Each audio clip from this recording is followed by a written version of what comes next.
Welcome to the Icons by Motiversity. Hey, keep going. And then after that, you keep going. And then after that, you keep going. This is a show where we learn from those who have done it. They've been successful at the highest level and on the biggest stages. Don't think you have to have it all planned out. Don't worry at all about what other people think. They're not thinking about you. And the most important thing that you can do is just try to make a contribution. And are now ready to share the highs and the lows of what that took. You have to be addicted to bettering yourself if you want to achieve the level of success that you ultimately want to achieve. You know, sometimes you just think the universe is trying to tell you something. You're working really hard and it's just not working. It's not about quitting. It's about realizing that you don't know. It's okay to not know. The show is different because the lessons and the guests are different. They're icons. It's not about what happens to us, because things are going to happen. How are you going to separate yourself from everybody else? And I always thought, anytime it got really incredibly hard, I would think about all the people quitting right now. You have to be addicted to bettering yourself. Honestly, be addicted to bettering yourself. So it's not about the idea of what it takes. It's about actually making a dream come true. I want to say long process it was, but not that long. You know, for me, I knew that I was going to play basketball professionally, or at least I had a very, very good shot when I was 17 years old. That's when I knew all the way. Now, before that, that's all I ever did. It's funny. It's a funny question. You said, when did you do basketball, or when did you know basketball was going to be it? I always knew it. You know, I always worked towards it. You know, the NBA was my goal from the jump, every day, all day, but I just didn't do it with words. You know, I went and I went to go seek the information. If I heard Michael Jordan got 1,000 shots up, well, if he's doing it, I want to be like that one day. I need to get 1,000 shots up. I looked for any morsel of information that would help me in my journey. And so, you know, I wanted to make sure that I worked as hard as they did. If I heard about how hard they worked, I wanted to do that same thing, you know, because it just made sense to me. If the pros are doing this, then this is what I am aspiring to do. I might not even be able to get up 1,000 shots because I have to go, or I have to go home, or I'm too tired. But you eventually work up your stamina. You have those goals that you want to reach. And this is just on the practice level. This isn't even playing games. This isn't doing anything attached to glory yet. We're just talking about love and dedication of being in the gym. You know, I just love being in the gym. And so I really, really started putting way more work in around 13, 14 years old. I became more serious about it. I had coaches who helped me. Like I told you before, they gave me those rides, pick me up, take me home, leave the gym open, give me the keys. They allowed me to achieve that work ethic, you know, by helping me out. Because without that work ethic, you know, greatness cannot be achieved. So you've got to really love what you're doing. You have to just go at it wholeheartedly. You got to put everything into it. You've got to obsess over it. You know, that was pretty much what I did. And at 17, I started hitting those markers of saying, wow, my heroes did this same exact thing. I'm right here where they were as well. I've got a shot. And that was the day where it was really, really serious. You know, picking up the book, work ethic was one of the themes that just came through loud and clear. A lot of us wonder, what does that level of work ethic look like? You know, if you take yourself from a 17-year-old going into the pros at a really young age, 1 year into university, what does the work ethic look like all the way through? Take me into a practice. You want the pros or the college level? You know, we'll start at college level. Yeah, we'll start at college level because, you know, that's a very good barometer. You know, a typical day in college for a student athlete, usually about 2-3 days a week. This would be one of the days. We get up at around 6 a.m. so we could lift weights at 6:30. Afterwards at around 7:45, 8 o'clock, we'll probably get some breakfast. We got class at 9, from about 9 to about 2:30. Then we had to walk to practice. Some days you might have individual work, so you have to be there an hour early and get your work in. And then we practiced. Now, when we practiced, it was a solid 3 hours and 10 minutes. It was never, that's about the average. Sometimes it'll go 3.5. Sometimes it'll be 250. But 3 hours and 10 minutes is the wheelhouse. Then around that time, we'd have to get dressed, of course, shower. And it'll be right at around 7 o'clock. We try to get to dinner by 6:30, 7 o'clock. We get to dinner, we eat, and then we have a mandatory 2 hours of study hall afterwards. So, I haven't said anything about being social. It was just all work. And, that's not including the games. That's not including preparation and meetings and treatment if you have to get treatment if you're hurt. Those were the requirements almost every day as a student athlete. And then, I get to the pros. What was so crazy about the pros is it's kind of up to you, but the hours are already immense. So you have to take into effect that on a game day, usually people see your favorite, you see your favorite player playing from 7:30 to 9:30, Monday, Wednesday, Friday, right? Well, if we're playing a 7:30 game, I get up at 9:30, so I can be at the gym at 10:30 so we can do our walkthrough in preparation for the game that night, which is about an hour. Then we have to get treatment again, cover up those nicks and knacks, shower. I'm out the gym by about 12, and I would take a nap, eat lunch, take a nap. Then I'm right back at the gym. And, the true shock was after the game. If we have a back-to-back and we're playing a game in Charlotte the next night, well, right after the game, we're headed to the airport. We're flying into Charlotte. We're on the bus. Then we check into our hotel so we can be up for another 7 o'clock game the next day. So, the pros, it was the immense amount of games, and that's 82 games a year. It was a traveling show. So you always had to be ready, have your bags packed, have your identification. In my case, my passport. And, on top of practicing and lifting weights and appearances, because it's a professional game now. So you have to do things for the season ticket holders, just these requirements that you have to meet. It became immense, but I eventually got used to it. And if you want to be the best at something, you're going to find a way to push through those challenges and make sure you do what you need to do to be successful. Back when I was, back when I was playing, my edge was my intensity. My edge was my focus and my commitment. I put everything into the game. I prepared. I dreamt about it. I visualized it. I always prepared myself mentally for whatever is coming. And I felt that was my edge.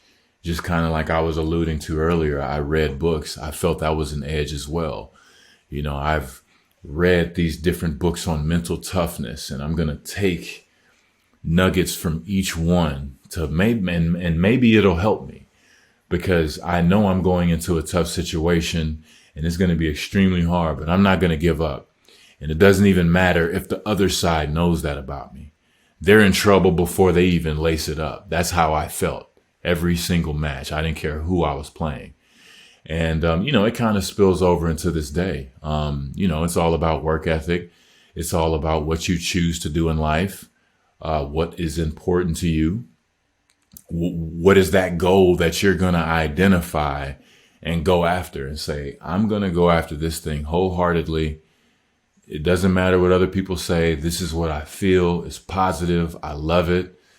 The whole world disappears when I do it, and I'm going to channel this thing so I can help myself so I can help other people. I think, putting everything into finding that's kind of what I transfer it to now. But like now, I just try to, do it with my work ethic, be responsible, think about those things that I'm putting my time into and what I want to accomplish while I'm doing these things. I think that's where I'm at now. But the passion, the purpose, that never goes anywhere. There's so many stories and accolades that come with your career. One of the things that it often isn't talked about as much is just how clutch you were. I mean, you were clutch, man. And I appreciate that. Walk me into the prep, into a game, into those moments. Like, what does it take to have your mindset ready when it comes down to it? Believing in yourself, a lot of hard work and a lot of visualization. And I know that kind of sounds like very, very simple, but, I think Da Vinci said simplicity is the ultimate sophistication, right? I would try to practice those things over and over. Kobe and Jordan were my heroes. And that was one of the things, if you watch basketball, you hear about how clutch people are. And it's not always making the last shot. It's under pressure doing what you're supposed to do and coming out successful. So, sometimes it would be a big rebound. Sometimes it would be an assist. Sometimes it would be defense. Sometimes it would be not making a fuss if coach subbed me out. That could be clutch as well. But I always saw myself being successful. And in terms of shots, anytime I hit a big shot, everyone would be so surprised and just like, wow. I would be surprised if I didn't make it. I put the work into this like every day, all day. And then when I'm done with it, guess what I do? I dream about it. I visualize it. I see myself being successful. I see myself hitting those shots with no time on the clock, with a little time on the clock. And then I'll do it again and say, hey, what if we're down 2? Then I'll do it again and say, what if we're down 3? It's a never ending game. And anytime I was successful in those situations, I would always let people know it's through dedication, through your hard work, and through mental preparation and visualization. If you do those things, if you can see yourself being successful in your mind, then it will appear in the physical reality if you're calm and collected when you get the opportunity, right? Sometimes we get the opportunity and we rush it. You have to have total just commitment and dedication, and just know you have to have faith too, because I've worked hard enough to be in this position. I'm going to let my training kick in because I've been here before. I've thought about it. This is what it feels like. It's almost crazy because it's deja vu, and that's how I tried to kind of, approach those situations. So when I was able to be successful, it was a great thing. It's a regular day. It's a normal day. If I miss it, that's abnormal. That's how I felt. When you say it's not always a shot, you're part of a string of iconic moments in Miami. Game 6, Spurs, second championship, rebound, shot block. That goes down into lore, Chris. Let's talk about you going to Miami. How does that materialize? So Big 3, how does that go from a crazy idea between 3 superstars to actually happening? Well, by the time it was an idea, it was already, the Miami had the cap space and the ability to do that. They were the only team in the league who could do that at that time, to do the 3 superstars thing. Every other team could only do 2, which some teams had, like Chicago already had Derrick Rose and Joakim Noah and Luol Deng. They had a very, very solid core to build off of. But, I'm going to give credit to Pat Riley on that one. Of course, we had our intentions as players to put ourselves in a championship position, but it just doesn't stop there, right? I had to be convinced that okay, what is possible is possible.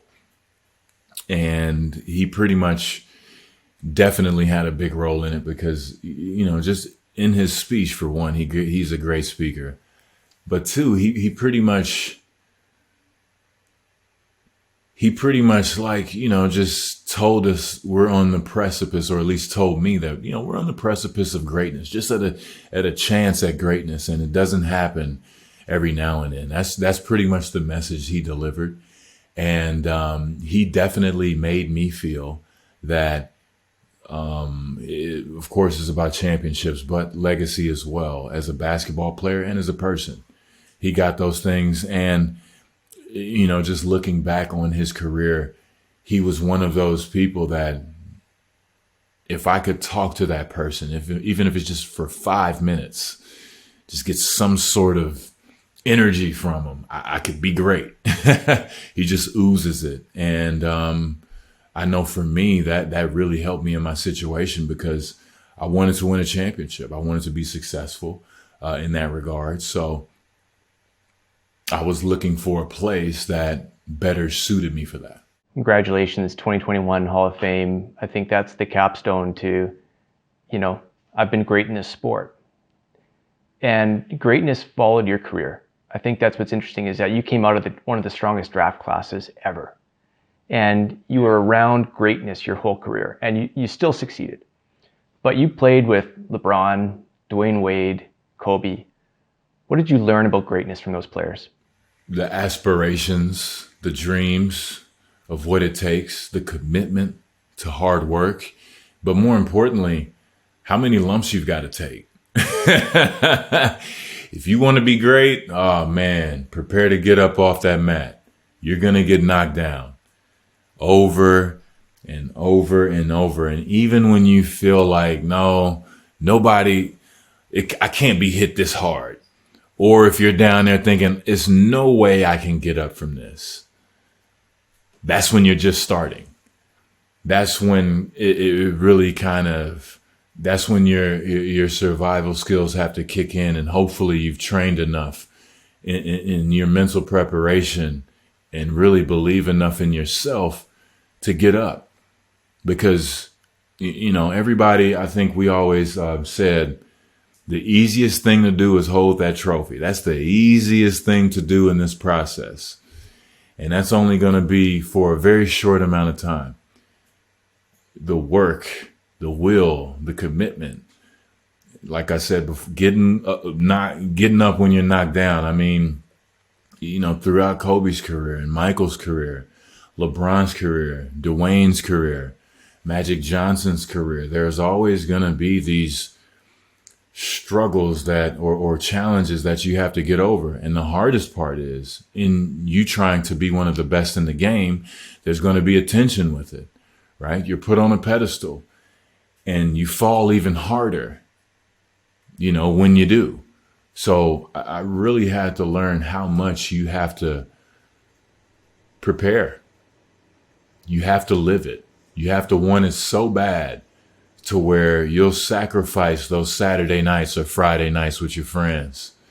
You'll sacrifice if you're in high school or something and the dance is this week. If there's more dances, hey, I'm going to the gym. This is what I'm going to put my time into because this is what I want. And being around all of those great players, getting to see their commitments, see their rituals, see how much they put into the game. I mean, it was second to none. And I always take those processes. And, that's what I tried to bring into the book as well. I wanted to interject those stories that I heard from my heroes as well, just because people need to hear it. You need to hear how much work goes into it. Like I say, they always see us doing the easy part, hold the trophy and kiss it. And that's what everybody sees. They don't see the day where you do not feel like going to the gym at all. Nobody can talk me into it. Even yourself, you're telling yourself, no, I'm too tired. I'm achy. There's no way I can make it. You got to go. You know, you have to stick to what you said you were going to do. And that's one of the main things I got from those guys. Greatness. You know, you're at that level, 2 NBA championships, and then it's cut short. And lots would say almost unfairly so. I mean, you're in your prime. You're at your height of greatness. Take us into that, Chris. I mean, I can only imagine what the process would have looked like, but take us into the emotion. Oh, man, it sucks. It's heartbreaking. It's surreal, unbelievable. And I don't mean in a good way. And for a while, I fought that notion. You know, not me. It couldn't have happened to me. This is not fair. I haven't done anything wrong. I came back from it. You know, it happened twice to me. I came back from the last time. I was in the hospital, laid up, you know, fresh out of surgery. And I was in the hospital for 2 weeks with tubes in my chest, you know, and I overcame that. Man, not just in a regular appointment with some doctor telling me that it's over. You know, it took a very long time to get over that. It was crushing. It was heartbreaking, you know, and I blew off steam at the time by, you know, trying to get back in the league. I worked out vigorously, trying to stay ready. But eventually I came to the realization that it wasn't going to happen. And, you know, it just sucks. You know, there's no other way to put that. I thought, and I say it in the book as well, I thought winning a championship was the hardest thing I'd ever do. And we say that, you know, it was like a mantra in the locker room. This is going to be the hardest thing you've ever done. This goal right here. And it was true up until a point, but it didn't last very long. The true challenge was being able to see that, or you know, while I'm in the weeds, getting out of the weeds of saying, okay, basketball doesn't define me. I'm not a basketball player anymore. I once was, but that's not all to me. I didn't want to hear it at first because, you know, like you said, I'm on the top of my game. I have at least 3 or 4 more years to play at a high level, and I'm not going to waste it because I almost died. You know, I'm going to make sure I put everything into this game. I was able to get back to all-star level and still be, you know, not only myself, but a better version of my new self. And, you know, that was cut short. And, you know, you have to go through the stages of grief. You know, we're all human. There's nothing you can do about that. But I'm just happy that I was able to have a beautiful outlook on it at the end and eventually work through all that pain and get to this point. And that's a lot where this book comes from because, you know, I found myself writing out my pain. And after I got through all of, Pat Riley likes to call it mental diarrhea. Got all the mental diarrhea out, writing every morning. I then saw that I was appreciative at the end of the day. I still had my life. You know, my thing was, hey, if I'm going to have 13 years at this thing, I thought I was going to have 18 or 19. But if I'm going to have 13, boy, I don't think I left a stone unturned. There's nothing else that I could have done. I put my all into it. I dedicated myself to it. And man, that's a hell of a piece. And I can look back and be proud of that. What's your legacy, Chris, in basketball? Oh man, I mean, you know, I get to go to the Hall of Fame. That in itself is just amazing. It's still being continued to be written. I think as a player, I just wanted to be known as a competitor, as a winner, as a good teammate, a good friend, that person that you could depend on. I don't care if I was sick. I don't care what has happened in the outside world. You can count on Chris. He'll be there. Every time. Even if you don't see me, he's back there. I wanted to be that person. I want that to be my legacy as a basketball player. And then as it continues, you know, this book is a huge part. This book is a part of my legacy, you know, because I want to help people. I want that player, I want he or she to have that book in their bag on the way to the big game, searching, looking for that thing, or captivated by this chapter to where they feel that they're ready to go perform, or I want that CEO or the ballet dancer or the person flipping burgers, the chefs. I want everybody to be able, whatever you need to get you mentally focused and prepared to do what you're about to do, because it's coming. If you're looking for it, it's coming. I want this book to kind of get you in that mind frame to be ready for that. You're getting announced that you're being inducted into the Hall of Fame. I mean, in lots of ways, what it means to an onlooker, someone who just appreciates a greatness in a career, was interesting because you had the ability to rise, to be the number one, to be the guy, to carry a franchise. You were the face of basketball in a country here in Canada. But you also had the ability to fit into a team, to really work a team, to be the hub of a team in a different way. And that was recognized, and we see it. What was it like being the face of a sport in a country? It's crazy. One of my college roommate, Jared Jack, he came out. We were both in the NBA, both made the NBA. And I went to go pick him up for dinner one time. And we were super young. I think I was 22, he's 23. We're still very young guys in the league, and we go out to dinner. And, we're hanging out. We're young single guys.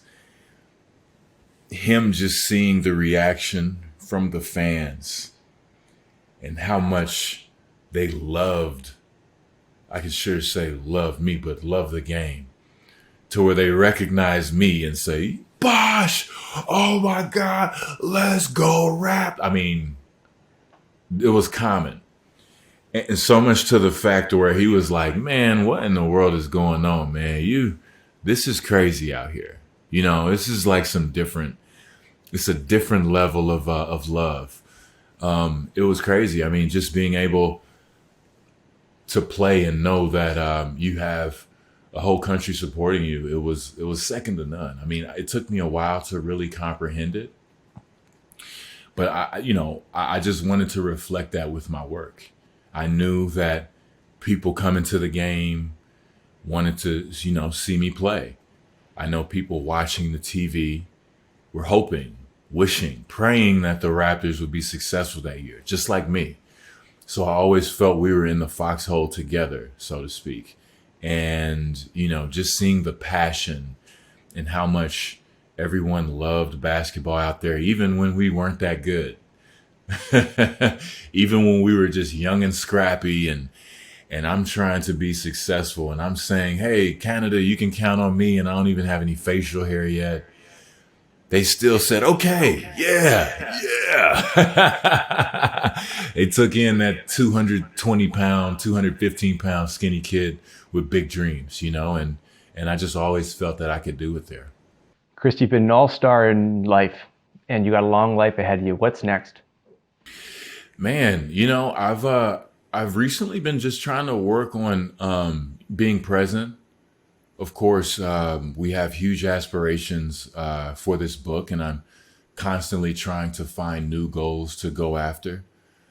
But I would say mainly I'm just really being open to being present, putting the work in every day, whether that's answering emails, writing letters, reading, working out, doing the things that keep me prepared. But most importantly, spend that time with my kids. I have 5 children, so get the time in with the kids, go on a date with my wife, have conversations with my friends, those small things, even if it's just taking the time to reflect for 10 or 15 minutes while I'm outside, get some outside time and just, admire how beautiful the day is, and appreciate it. Take those moments. Those are that's my number one goal that I hope to live by. And then, I'm going to consistently, make challenges and try to go after them. This book definitely being one of them.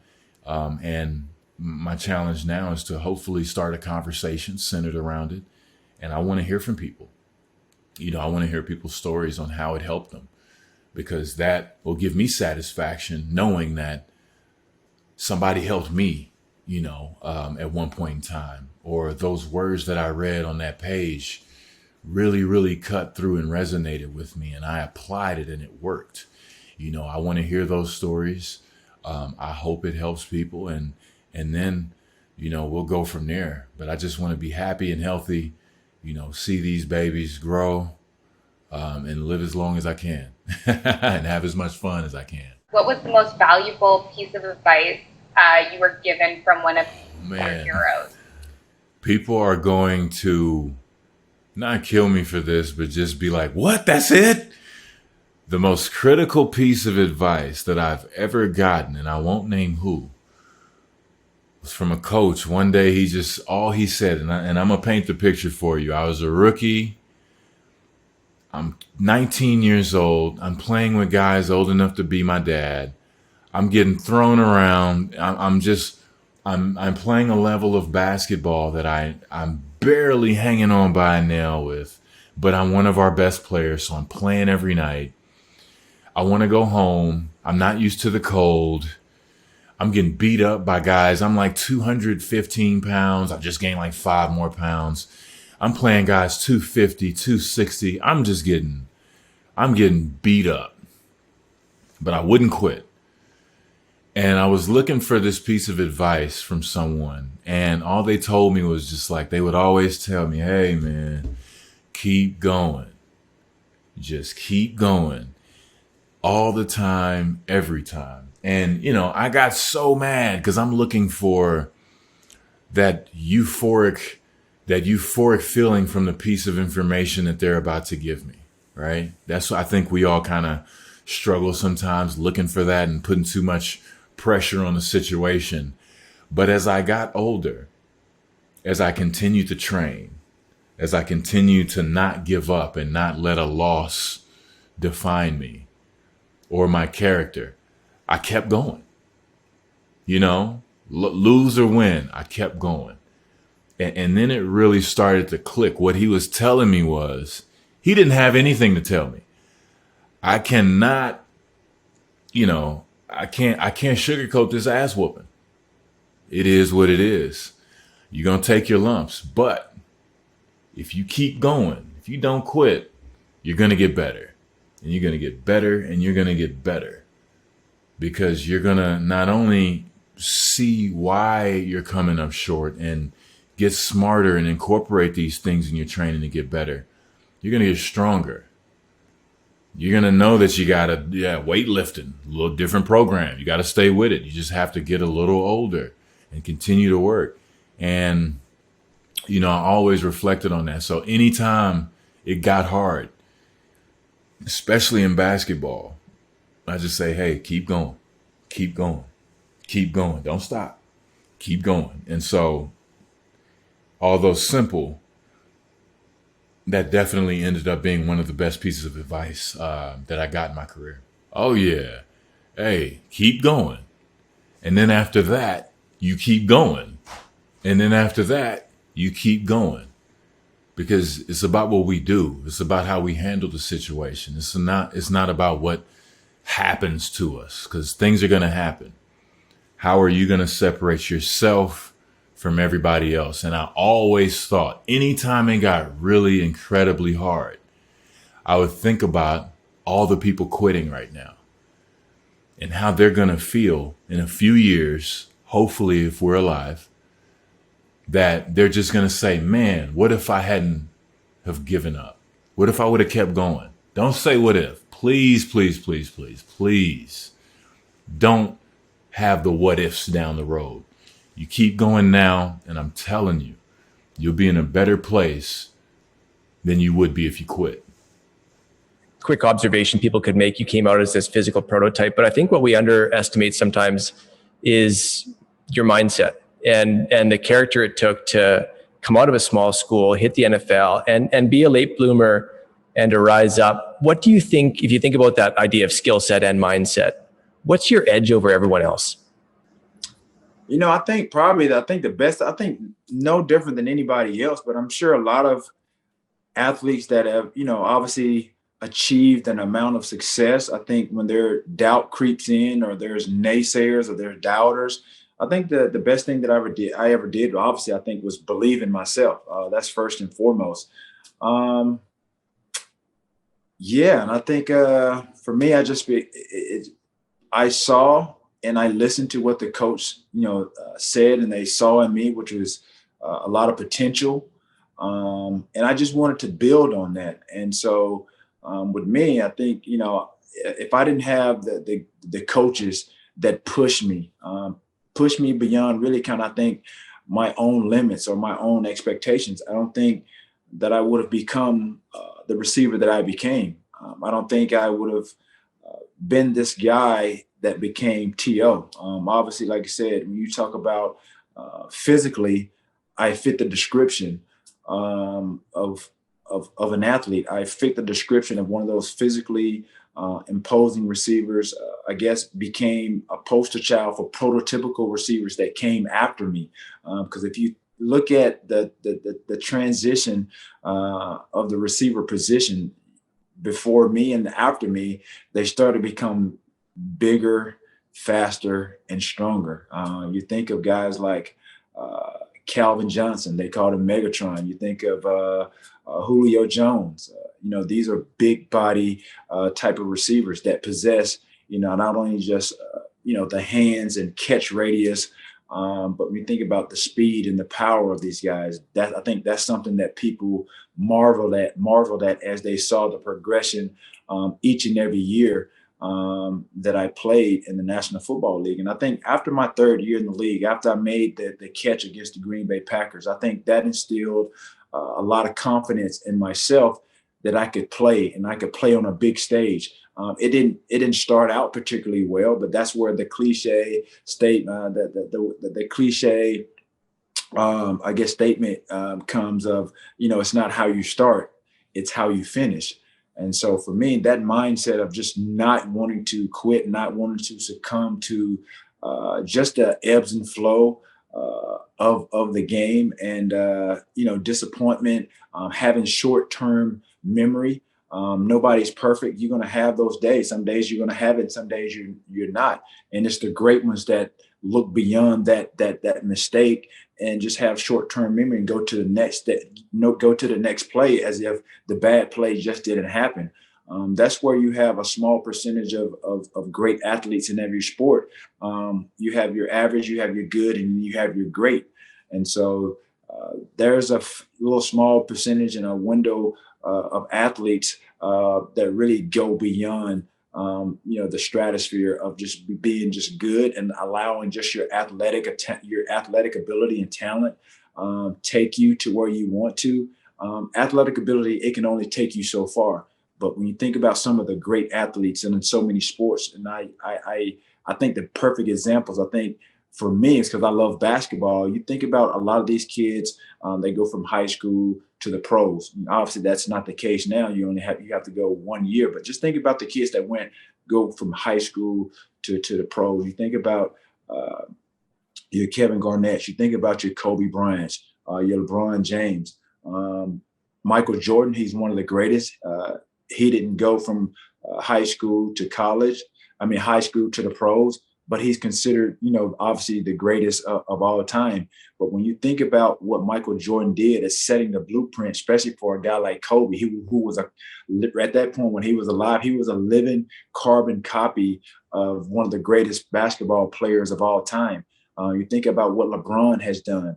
He lived up to the expectations, lived up to the potential in which a lot of scouts and owners and GMs pegged him as. And so that's why you look at Steph Curry. That's why you see these guys, they enhance upon their abilities and their potential. And when you look at scouts and how they grade or evaluate talent, sometimes these scouts are way off base. If you go back and look at some of the scouting reports of a guy like Steph Curry, who's small frame, another guy, Kevin Durant, they said these guys were not going to make it in the league. It was going to be tough. But these are some of the guys that they're lighting it up every night, making it to beyond the expectations of, the playoffs, getting into the finals. Look at what Kevin Durant has done, even after the Achilles injury. Not to mention, one of the greatest, basketball players, in LeBron James. Look at what Michael Jordan did. So again, when you think about these guys enhance their abilities. They go beyond and they exceed expectations because it's that mindset of wanting to be great. I think Kobe said it best, and I think a lot of athletes that are hovering around that stratosphere of being great and considered one of the greatest is that it's a relentless pursuit of greatness. You mentioned the idea of belief in yourself, and one of the things about what we do is we attract a lot of people who are pursuing that belief in themselves, and some days they're on the right side of it and some days they're not on the right side of it. But you talk about as you started to believe more and more in yourself. If you were to talk to somebody who right now who's struggling in that regard, what would you say to somebody who needs to believe in themselves? Really, I probably would say just take advantage of the opportunities that you're given. And I think it'll take you further than you can ever imagine if you just stay on course. I think for me personally, what set me apart, I think, from everyone else is that my dedication and my discipline and just the execution of being consistent is what put me in a different stratosphere, just put me on a different level. And I think people were able to see that. Sometimes, like I said, I didn't want to just blend in. I wanted to stand out. And so even with my daughter who's playing volleyball now, right now she's a better athlete than I was in high school. She plays, she's going into her senior year, but she plays volleyball. She was playing on the varsity volleyball team as a freshman.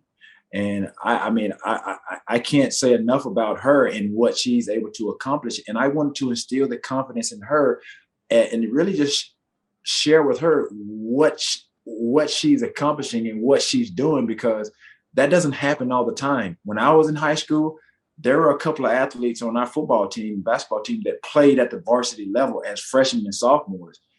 That's a sign of greatness. That's something, that's potential. That's showing you that you have ability that's well beyond where you are.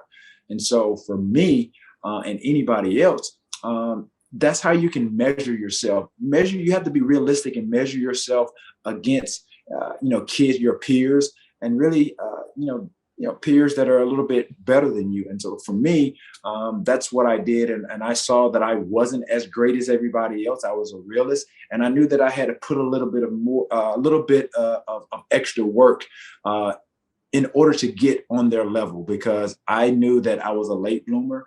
I figured it out. I was a late bloomer, but competitively inside, I had the mindset that I was just as good as they were. But coaches obviously saw it different because they're better at evaluating talent and skill set than I did. Because obviously we're going to think highly of ourselves and want to put ourselves in, on the same plateau as some of our teammates and peers or what have you. But that was just something that I wanted to accomplish. And so my daughter, like I said, she's accomplishing something well beyond what I did as a freshman, sophomore, a junior in high school. And at the end of the day, I think what made me who I am is that I had a strong dissatisfaction at where I was as an athlete, starting out. Strong dissatisfaction with where I was at as an athlete. That's unreal. You talk about discipline, and we still see it. We still see the way you can still step on the football field at 47 and literally light it up. Take us into your daily routines. How do you stay as disciplined as you are? As I said earlier, I think you just have to be consistent.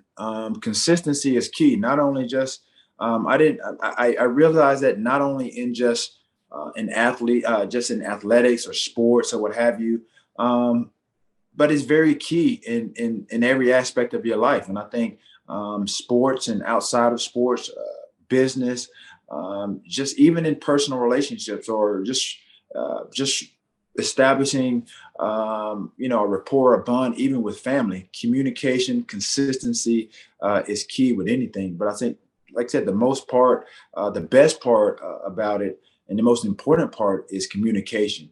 And so I started to realize that later on, as my career progressed, if you communicate and know how and understand how to communicate with, your peers, coaches, and be receptive to constructive criticism, then I think you give yourself an opportunity to grow, not only as a person, but as an athlete at the same time, because there's always communication in everything that we do. And I think if there's a great, I guess, rapport or great lines of communication where it's harmonious, and I think being able to listen instead of being so quick to respond or speak, then I think things will, you'll see a lot of things a lot clearer. Yep. And that ability to kind of reflect. If I think about growing up watching you play, I remember a couple of the big moments, and I remember when it started to feel like the hype was growing too. When you look back on the celebrations, the way you were on the field, do you feel like that elevated you? Was that part of what made you as good as you are, or do you see it in a different way looking back? Yeah, I think it motivated myself. I honestly, I internally motivated myself because, I realized as I started to really score touchdowns, and my touchdown celebrations became a topic of discussion. I thought it was something positive, but when commentators and analysts started to really create this narrative that I was being selfish, or I was taken away from the team concept, or making it all about me or becoming selfish, honestly, I didn't take that very well. I didn't think that that's what I was doing. And so for me, I could have allowed that outside noise or that criticism manifest and really deter me from really doing what I really wanted to do and be productive on the football field. If I would have allowed that to really eat at me and not allow myself to be who I was on the football field, then it could have been disastrous. It could have been it could have made or break, who I was as a talent, and could have made or break really my career. But I think it all, like I said, it all stemmed from, how I was raised, and my grandmother and the things that she taught me. She basically taught me, people, when you start to become successful, you're not going to be 100% liked by everyone. And so there's so many layers and so many elements of being a professional athlete and being in that sport. You're going to be subjected to criticism, whether you do good or bad, and people are going to talk about you, good, bad, or what have you, but you have to be strong-willed. And I think that's who and how I was. And I think a lot of that, like I said, stemmed from the upbringing of my grandmother. But at the end of the day, I think an athlete, again, to get to where you want to be and the process in which it takes to get there, you have to be addicted to bettering yourself. You have to be addicted to bettering yourself. And that's what I became. I became addicted to the process of the success that stemmed from my off-season workouts. Once I got a personal trainer after my third year, it was very different in my approach and things that I had ever done since high school and college. But I was receptive to that because I hired him as my personal trainer. We had that dialogue. We sat down and we talked about what I wanted to accomplish, not only just from a football standpoint at that point in time going into my fourth year, but what did I want to accomplish with my workouts? What did I want to get better at? What did I from a physical standpoint, how did I want to get better? He asked me, assess your body. What do you want? What do you want to get out of these workouts? And so for me, I was a skinny, scrawny kid. Yeah, I was 6'3" frame coming out of college. And at this time, 3 years into the league, I was physically imposing, but I wasn't satisfied at where I was at that point in my third year, going into my fourth year. I had come off one of the biggest games, made one of the biggest plays, catches in my career. At that time, considered one of the biggest catches, I guess, monumental monumental type of catches in 49er history after the catch, by Dwight Clark. And my catch was, kind of pegged. I kind of pegged it myself as the catch too, considering, wild card game, really a rivalry over the years between San Francisco, Green Bay Packers, two Hall of Fame quarterbacks now in Brett Favre, Steve Young. And so, like I said, I played in a very monumental game where the stakes were high, wild card game. The game honestly went down, almost down to the last seconds. So that's something, again, like I said, that catapulted me to be where I am today. It was monumental. I remember it. I remember seeing it. I remember the emotion. I think it's hard to even get a snapshot of what it felt like at that time, the pressure cooker of that game in that moment. And that was unreal. Something else jumps out to me. And I also remember the narrative of, is TO selfish or selfless? And there was quite a bit of confusion in that. And one of the things that, if we go back to that Super Bowl of your only Super Bowl, and I think about the selflessness that it took for you to play the way you played. Can you walk us into that Super Bowl? Because I think this is where, in some ways, you're misunderstood. I think the selflessness of the way you dedicated yourself to your game, to your team, to your teammates, to big moments. Can you walk us into what it took to play essentially on a broken leg 5 weeks after getting pins in it? To me, one of the iconic moments that I can remember in sports. What was that time like for you? For me, man, I went into that game, number one, as I alluded to earlier on in this, I relied on my faith. And as I told you, faith is belief in something that doesn't seem possible. I want to ask you that question again, just kind of give that last bit about that Super Bowl, because I remember the intensity of what it took for you to get on the field. But your Super Bowl with the Eagles, huge commitment. I'd call it a selfless act. Yeah, for me, as I said, man, like I said, I couldn't have done it. I couldn't have done it without my faith. That was first and foremost. And as I said, faith is, belief in something that doesn't seem possible.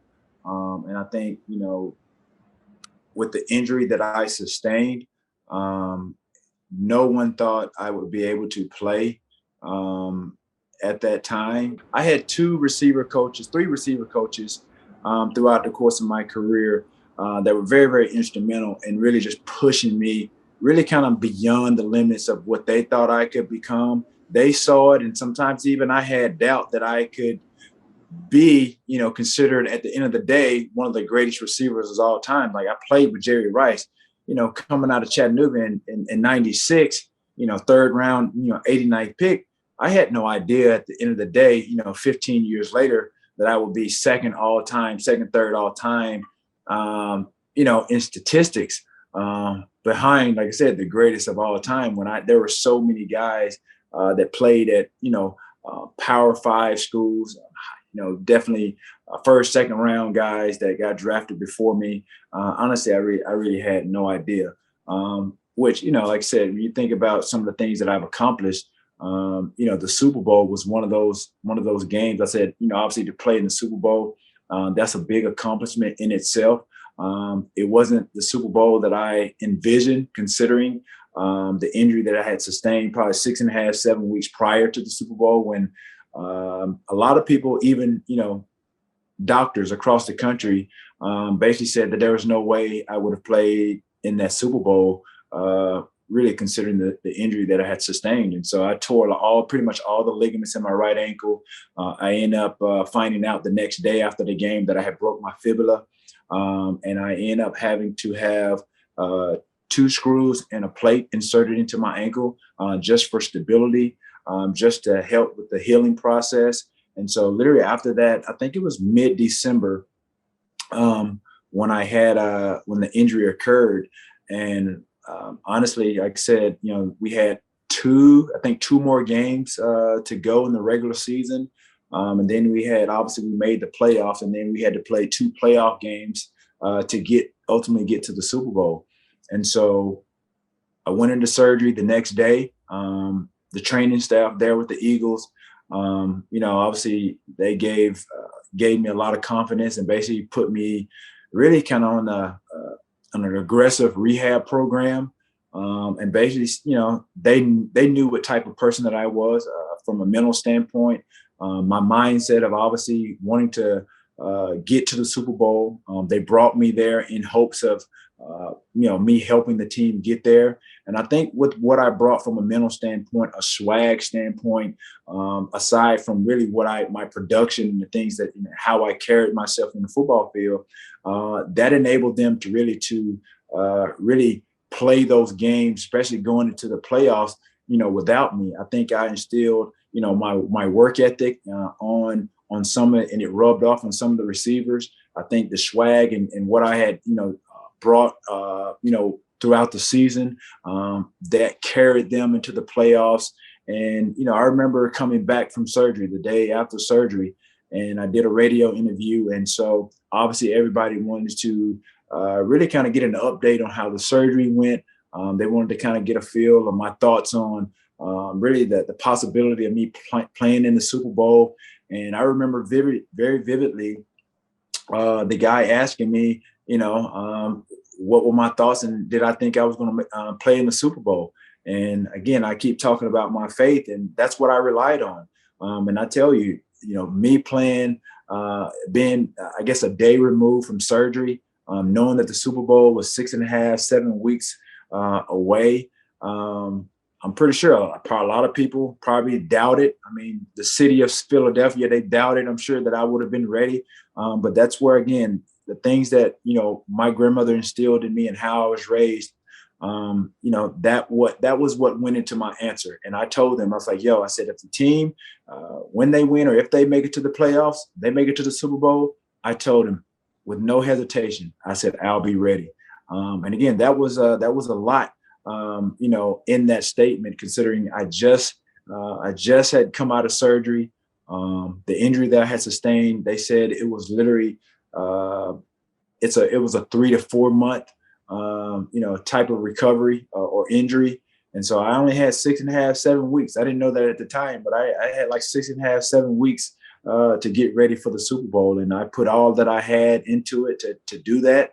And everything that I had done up until that point, throughout the course of my career, you talk about how I took care of my body, when the nutrition, just the body maintenance throughout the course of the season. That's what goes into becoming a great athlete. There's a lot of talented people. And again, like I said, talent can only take you so far. It will sustain you to a certain point. But there are things that you have to do that elevates your game, not just, from a physical standpoint, but mentally. There are some guys that are able to really will themselves and do the impossible. And I think I fall in that category. And I know I joke with one of my friends that my host, and who's a good friend on my podcast called Get Your Popcorn Ready, Matthew Hatchett. I always mention or put my name in the same breath as some of the greatest basketball players. And I reference them because I love basketball, but I tell them, I said, that's why, I'm mentioned in the same breath of some of the great players, the greatest athletes, like, Kobe Bryant and Michael Jordan. You think of like Bo Jackson, Steve Young. You think about all these great athletes, Deion Primetime Sanders. But I always say me and Kobe. And they was like, what? He said, you're not good as, you can't put yourself in the same category as Kobe. And I said, why? I said, why can't I? And obviously Kobe just got into the Hall of Fame. And I said, now I can say, yeah, Kobe's in the Hall of Fame. I'm in the Hall of Fame. Only the great ones, some of the greatest are the ones that are considered the greatest or in the Hall of Fame. Or in this case, when you talk about iconic type of players, I said, I'm in the category. And for those that, don't consider me the GOAT, obviously the GOAT is, that's the greatest of all time. I think it's a singular thing. But when you talk about the GOAT, or you're talking about the greatest of all time, I try to tell people, I take it from a lyric. I may not be considered the GOAT in some people's eyes, but if you look at me and you look at my highlight, I definitely fit the description. Speaks volumes. I mean, we started the show by calling you iconic, and I think that justifies the body of work that you put in. I want to take that idea of just being misunderstood. I just want to touch on that because we have a lot of people who will listen to this show, and that's how they feel right now. And it comes with a weight. It comes with, Right. when you feel that way in life, regardless of what your stadium is, it's hard. What would you say to somebody who's feeling misunderstood right now and just needs to find a way to keep going? So I would love to hear what's next, as well as your legacy. What's next? Man, that remains to be seen, or I guess TBD, to be determined. Honestly, like I said, I'm working on something right now, and honestly, if it happens, trust me, it's going to be historic. It's something again that has never ever been done, and so again, I'm relying on my faith that it can happen. So again, faith, like I said, it's the belief in something that people don't think that's possible. And so again, I feel like honestly, when you talk about some of the greatest athletes in the world, I don't think my name would ever come up. When you talk about in an entirety or totality of sports, but honestly, I think I didn't start out as I guess of being considered as a great athlete, but at the end of the day, I think I put my name in the conversation, and obviously could be considered one of the greatest athletes that have played a sport. Considering what I can do and what I've done, it's just I guess like I think you alluded to it. You shed a little bit of light on it earlier. Tyler, when you mentioned, I guess, the clip that was shown when I went to Jackson State, and I ran some routes. I was running routes against kids that were half my age, and obviously, if you look at those routes that I was running, and like I said, I think I've seen some of the highlights. I think Bleacher Report, Bridge Iron, all these media outlets, they put on there. They feel like a reminder. This guy is 47 years old and doing what I was doing and running the routes and the speed at which I was running them. Like I said, I don't think that a lot of people, again, like I said, if you're a spectator, if you're someone that's knowledgeable about sports, and I guess people well beyond the 30s or 40s, and you saw what I was doing, it's very impressive. But for me, it's not something that I know that I can't or couldn't have done, all along. So, people ask me now, do I think I could play? Of course I do. Being put in the right situation, of course I know I can play the game. But it's all about an opportunity. You will never know if a person's not given an opportunity. And when I think about my career, I was one of those guys that took advantage of every opportunity that was given to me. And that's really, when you think about, if I take it all the way back, to when I was being recruited out of UT Chattanooga, I got there on the heels of another receiver. They were recruiting somebody else. Watched the film. This is when back in the day. I guess I'm dating myself, when they had the VHS and watching tape or things of that nature. They were recruiting our starting receiver on my team at that time, and they saw me make a few plays here and there. And so I got an opportunity to go to Chattanooga. Not only to play football, but obviously really further, my education at the same time. And I took advantage of the opportunity. I got an opportunity to walk on the basketball team there at UT Chattanooga. Nobody thought that I would, play on our basketball team, Division I basketball at that, for 3 years, from my sophomore year to my senior year. I played all 3 years, started some games, played against some pretty good teams or what have you. And then when my senior year playing basketball, obviously, my senior year of football, that's when, coaches, I started getting letters from the national, from the NFL saying that they were looking at me or what have you. But I never thought that sorry about that. I never thought I would play, like I said, beyond the collegiate level. Never thought it in a million years. And so then again, fast forward, I get drafted to the Niners. That's an opportunity, obviously, to play football, which is a small percent of college athletes across the country Just think about the millions of athletes that want to play in the National Football League. You think about all the football, colleges and universities across the country, and guys that want to play in the National Football League. There's a lot of, I guess, dreams, shattered because they don't make it. I was afforded that opportunity and I took advantage of it. And so again, that's you think about, really, I guess the essence of what I've done. I've taken full advantage of the opportunities that were given to me everywhere that I've gone. And so again, like I said, with what I have going on now, given the opportunity, like I said, it could be obviously record breaking. Well, not record breaking, but it obviously could be historic. And so I definitely put myself in that category of guys that can obviously defy odds and do the unthinkable. I basically was trying to move into music in Melbourne, and then I realized the kind of music I wanted to sing, I was too young to do. I didn't think I was, but clearly that was the reaction I was getting.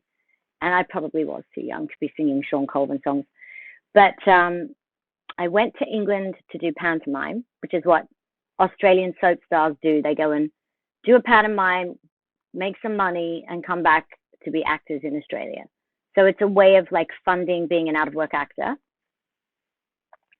And that's what took me to the UK in the first place. And I did this pantomime. I played Snow White in Canterbury. And then I just saw this whole other world. And, for an Australian who's, going to Europe and seeing, I was like, wow, there's this whole world out there. So I think that's what enticed me. And I just thought, I've got to move to the UK. That was a motivation. And then I got there and I was very famous because Neighbours was 2 years behind. So I had a bit of time, so I was getting paid to do appearances and I was trying to get acting work and I couldn't get a job. So I went there with opportunity, and the opportunities dwindled and the money ran out. And that was a scary time. And that's when I started songwriting. So many of our audience members, one of the questions we get all the time is just, how do you get started? What would be your advice to someone who's in that spot? Maybe the small opportunity didn't work out, unsure about themselves. What's your advice to them getting started? I think you make your own opportunities. There's always something, there's always a way in. I mean, I was from this tiny little town and I could have been like, there's no hope for me. I was doing talent shows in a local shopping mall, like whatever. I would have sung anywhere or taken any opportunity. I think that you have to be hungry and you have to reach out. And my mum wouldn't let me get an acting agent, so I got on a train and went to Sydney and got one myself, So you have to have that tenacity. But first and foremost, you have to believe in yourself, because if you don't have that fire, nobody else is going to believe in you or buy into that either. And it's a difficult industry, so you have to also have a very thick skin. You have to be prepared for rejection.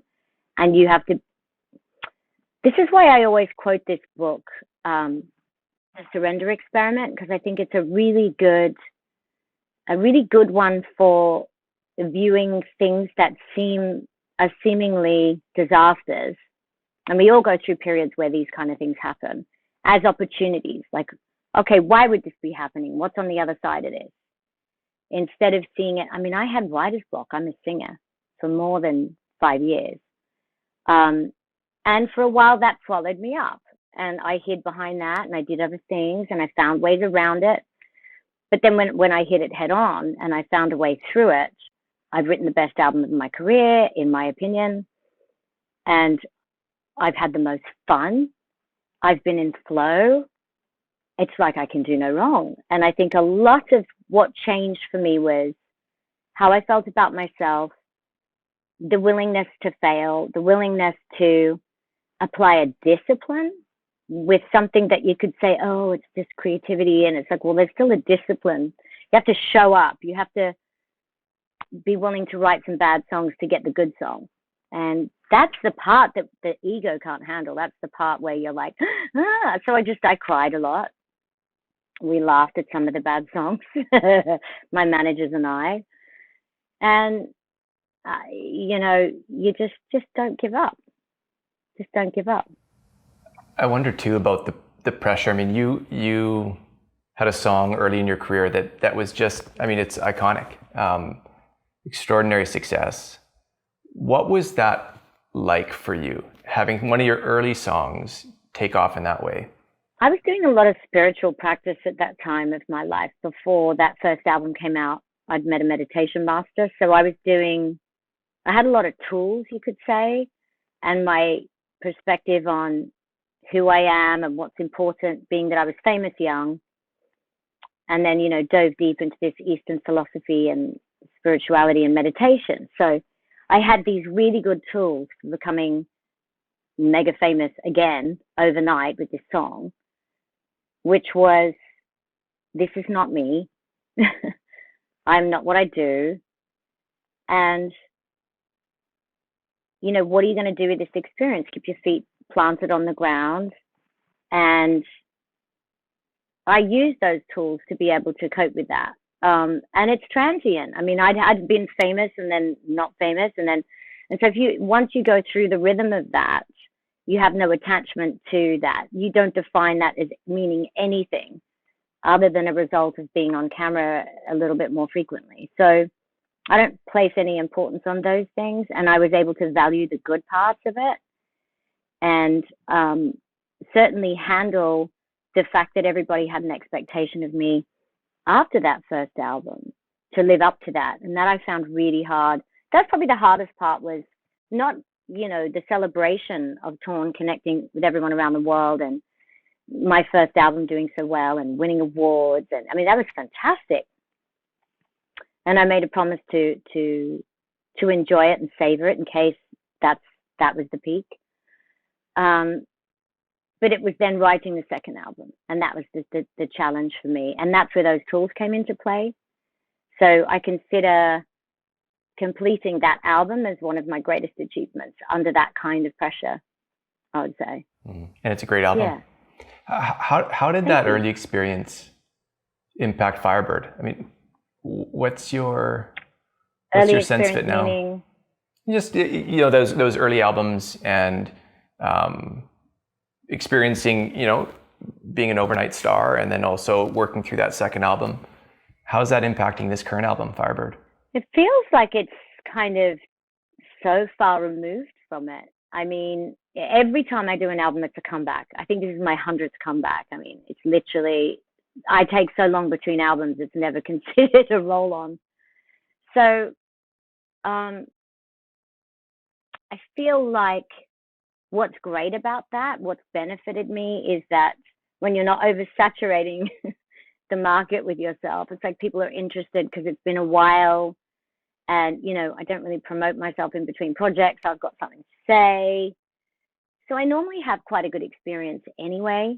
There was one album that got shelved and didn't get a proper release, and that's when my writer's block kicked in. But apart from that, I would say I think songwriting for that many years, there's a spontaneous wisdom that comes with trusting yourself. So when I go to a writing session, I don't turn up with homework with like notes and song titles and, because I trust the process and it comes out of the ether. And what I do is I get into the energy of the person I'm working with and chat to them, get to know them, and have them get into my head.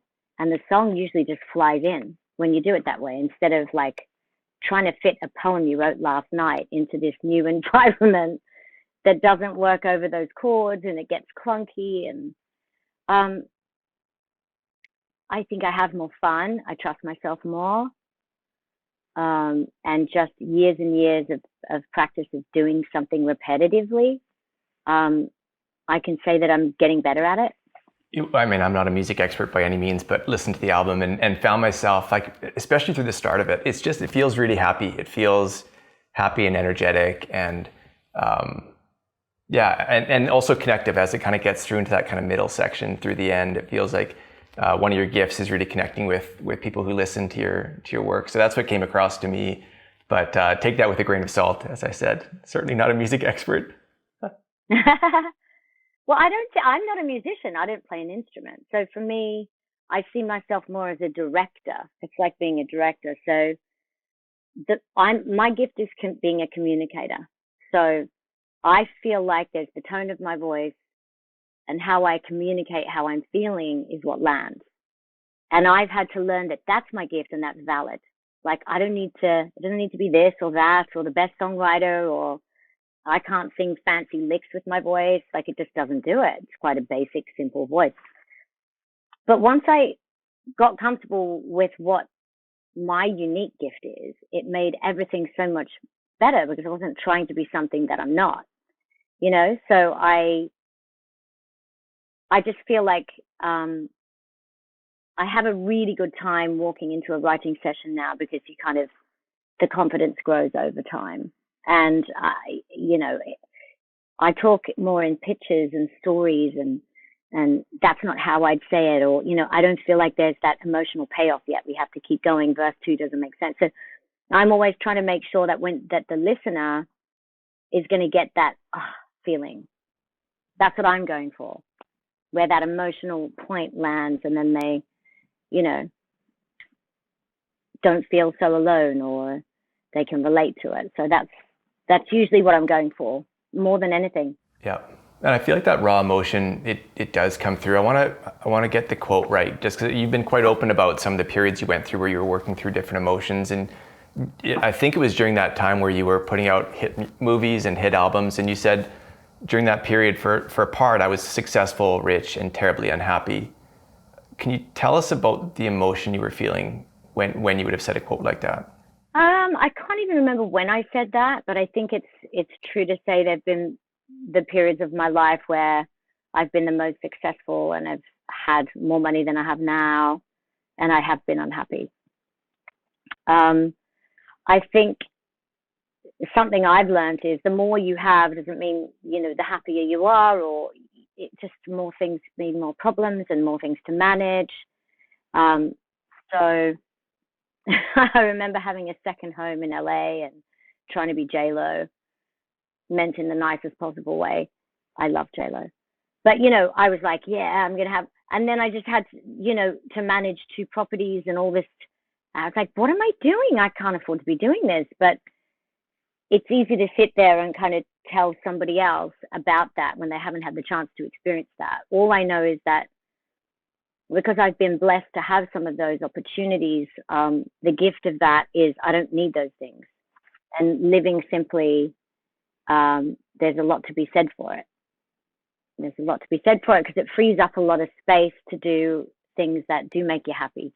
When I was looking into your story, the word that kind of kept coming back to me was fearless. Like it felt like you, every time things were working well, you were willing to move on to the next thing. So from the outside perspective, that's the impression I'm getting. But then you also talk about having writer's block and running into real roadblocks with confidence creatively. What were you experiencing during that time? That was really hard. And I think it was because I got dropped by a label, an album got shelved, and I never really understood why, or it was never explained to me. Sometimes you just think the universe is trying to tell you something. You're working really hard and it's just not working. It's just not working. So it's not about quitting. It's about realizing that you don't know. It's okay to not know. And it's okay to need some time out. It's okay that I went to Currumbin Creek in the Gold Coast of Australia and stand-up paddled, and that was my healing, and that was my, what do I need to do to take care of myself? And then sometimes, there's a flow happening, and whether it's to do with you or outside forces where things are just easy, like this Firebird album, the process of it feels easy, but if I look back, there were all these things that fell into place, for that to happen, choices that I made, struggles that I went through, decisions I had to make about roads less traveled. And then there was flow. So which one is it? I think it's just an interesting topic as, what comes first, I do know. I think this is the mental kind of tension or struggle that people get into where, it feels like this is right, but right's not working yet. And then what do I do? Did I choose the wrong right? Do I need to change? What's the answer there? And there's probably all sorts of chatter from other people. and you're in this space where you're trying to believe in your heart, but you're also trying to listen to your head, and you're listening to other people, and it's really hard to stay the course. And you also spoke a little about just the discipline of recognizing that there's a discipline to work through this stuff. What did your day actually look like when you were trying to work through from the lowest moments? What was the discipline to help you build back that creative confidence? Just the act of scheduling things in that you have to show up for. I tried a lot of different kinds of things to get myself able to walk into the room. Mine was that bad. I tried a lot of different modalities just to kind of not be terrified to kind of turn up to a writing session. All of which were tools to just kind of trick my brain and get myself in the room.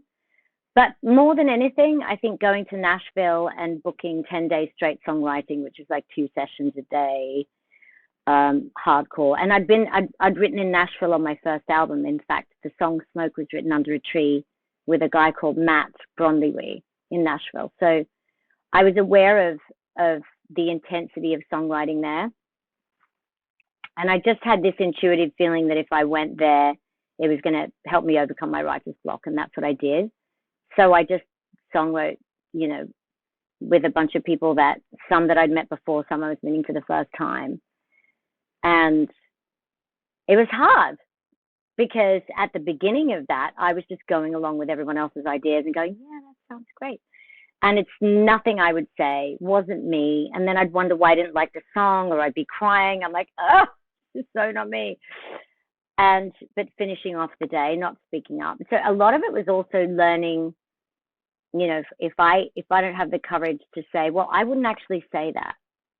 That's not who I am. Then I'm not going to be happy with the song because they're trying to help me. And if there's no me in the room, then how are they going to help me write the song?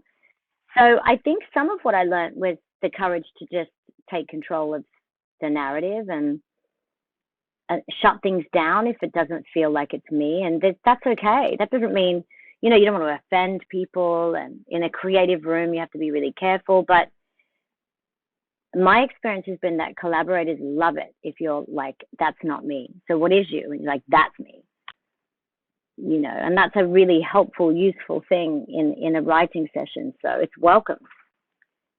I guess I'd just forgotten how to do it. I think it's going to be really helpful for a lot of our listeners to hear that you worked through confidence challenges. And if you could speak directly to somebody who's struggling with their confidence, what would you say to them? I would say you're not the thoughts in your head. They're just thoughts. You can make up new ones. The mind, do something with your hands, go outside, walk, exercise. The thing is, the mind's nature is to turn in on itself. And if you just let it run away with itself, it'll drive you mad. So this is a work in progress. This is not something you just overcome. You have to find tools, whether it's meditation, whether it's, writing down negative thought patterns and creating more positive ones, like whatever you need to do to recognize you're just spiraling. And we do it all the time, and it is a practice. And so I have to even myself catch myself being really negative about things. And it also depends on how you were brought up. Were you a glass half empty family? Were you a glass half full family? Like, what's your coping strategies in life? Do you catastrophize? Like my mother did that. So I have to fight against going, oh my God, it's going to be a disaster. So I also got my discipline from my mother though. So there was a lot of good that I got from the strength of my mom. But, it's just finding ways to work with the mind. The mind can be a great help. If you can figure out ways to stop it taking over.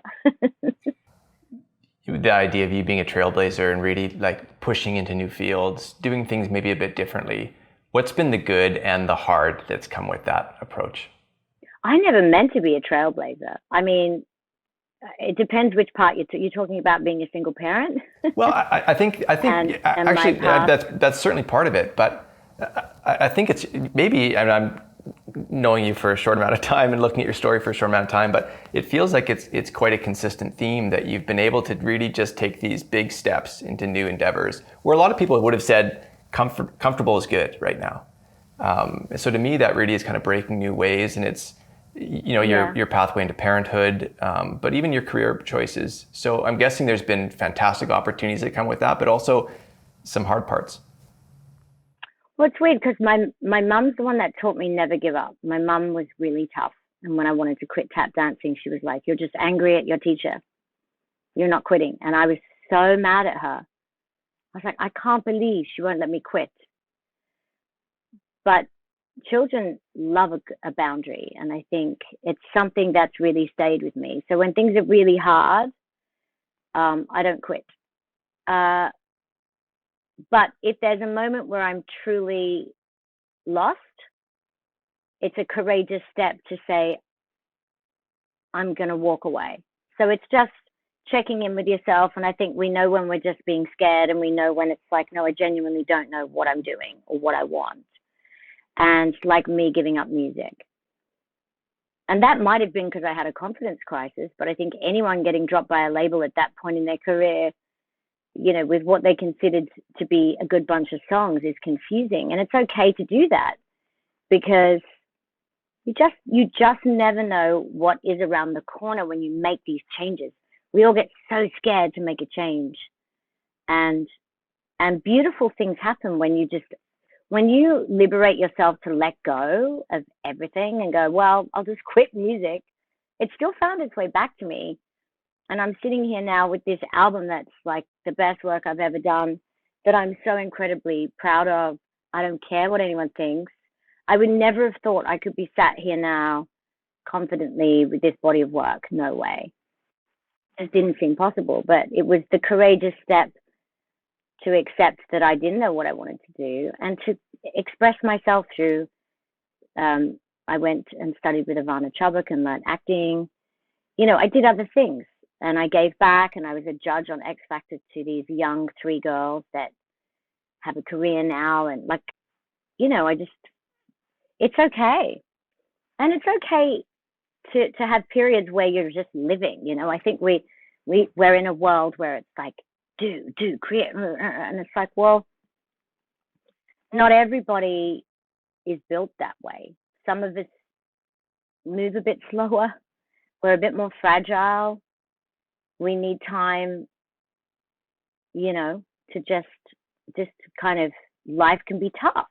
So I don't think there's one mold for one person, and you've got to be okay. I mean, I'm clearly a turtle when it comes to, there's a lot of years between albums, but turtles win the race. So, it's not about the amount that you do. It's just about the care that you take with what you do, I think. Turtles win the race, and you've got a great album. I mean, I've listened to it and loved it. What was your intention with Firebird? I didn't have a genre, a style of music. I just knew that I had stories I needed to tell, and each song is its own universe. And I don't want to limit myself to one style of song. I love country. When you love too much, I like the vibe of Dive to the Deep. Then there's so many different kinds of songs. You've got Maybe It's Great with Albert Hammond Jr. Nothing Missing, a bit more rocky. I mean, the songs are so varied. So I didn't want to limit myself to that. So for me, it was just telling the truth. And the story was the start of it. And then the hard part is tying that together at the end of it. But there's about 5 songs that aren't on the album, because I'm still old school. I still make an arc with my albums. And there's songs that thematically didn't make sense because the subject matter was way off. And I was like, I can't. And, you're doing your track listing, and I'm like, it doesn't fit. It doesn't roll off the back of any song, because there's no home for it here. And I love that side of it. To me, that's like, I know that the modern way with music now is you just put a song out a month or whatever, but I still approach it old school because I enjoy it. It's interesting when you say that. When I listened to the album last night and found myself getting like kind of pulled into it. And I feel like that was almost the way it was when I listened to albums growing up. Like you'd sit down and put on the first track and you'd kind of just find yourself getting pulled through. And I don't know if I have that same experience the same way nowadays. So maybe that's what you mean by old school, and this kind of arc to an album that just kind of pulls you through with a story or a feeling or something. I remember sweating when it's time to do the track listing. It's so important to me. And I cut them all out, kind of David Bowie-esque, all the titles and like the number down the side, and I rearrange them. And then I listen to them, how they flow into each other. I mean, that's all of those, the detail of all of that. I just love it. I live for it because I want the listener to have that experience. If it's working for me, I hope that it's going to work for them. You mentioned early your kind of interest in spirituality, learning in that regard. What have been your big discoveries throughout your journey? Like, what are the universal truths that feel like I now know that to be true? I'm not what I do. Like, who I am is not what I do. I'm not the voice in my head. It's just like the basics. Which for some people, they can't even wrap their head around that. So, you know, that's a big one. If you're not using those tools, then you're going to have, you know, like I haven't had a proper meditation practice in a while, and it kind of shows. I'm a bit scatty. I'm going to blame that on being a new parent. But, you know, I know that the periods of my life where that practice is in place, everything's a bit easier. We're all connected, you know. I think that's the truth, which even that one some people struggle with. But that's my personal belief. I think that makes everything easier to wrap my head around that one. Yeah, mainly just the basic meditation thing has just been a great tool. And just the discovery that comes from being alone with yourself and really kind of searching that internal landscape. Yeah, and it doesn't have to be doing the Guru Gita for an hour and a half every day like I was. I mean, I went hardcore. I did a month silence once, which is hard for me, let me tell you. And you mentioned, you mentioned starting a family, and you have kind of an unconventional journey into starting a family. What can you tell us about that? And what would be your thoughts for women who may be considering the same journey? Well, I didn't set out to have family the way that I had. I mean, I was married when I was younger, and the plan was to have family, you know, with him. And then that didn't work out. Then dating didn't go so well for me in my 30s. And then... Which I think the world is shocked to hear, but I can appreciate it. So I think it's just women have a biological clock. We're in a different situation. And so it wasn't like this is what I'm setting out to do. I'm choosing this thing instead of that thing. I think that's I don't want to put that out there because it's not true. And, you know, it wasn't about not wanting to be in a relationship or have that shared experience. But if you're not in a relationship and you haven't found that person, as a woman, what are you going to do? And, you know, I feel like you should be family should be for anyone, whatever you want it to be. If that means your children are puppies, then that's your family. Like, it doesn't have to be, and I mean that quite seriously, as an animal lover, like what family should be, whatever it looks like to you. And there shouldn't be a bulk standard, this is what family looks like. We don't live in that kind of a world anymore. So it was scary though, because you're in the public eye, and so you're like, oh God, you know, I don't really want to talk about it to the whole world. But then I just also took control of that to avoid further press intrusion, and got a whole lot of love back.